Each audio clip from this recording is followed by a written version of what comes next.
My name is Hudson Sangster. Got a live weather report from Central Maryland. Snowfall totals underperformed here in Central Maryland with the way the snow band's set up.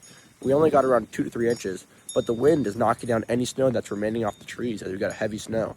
Unfortunately, the snow bands didn't do well here in Central Maryland, so we didn't get much snow. But in the Northeast, this blizzard is insane. If you have friends or family, make sure to check in on them. Over a foot of snow, 60-mile-per-hour winds. It's crazy.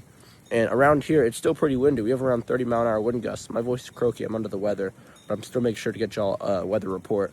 Stay safe out there, as there's some wild weather, and this blizzard will go down in history.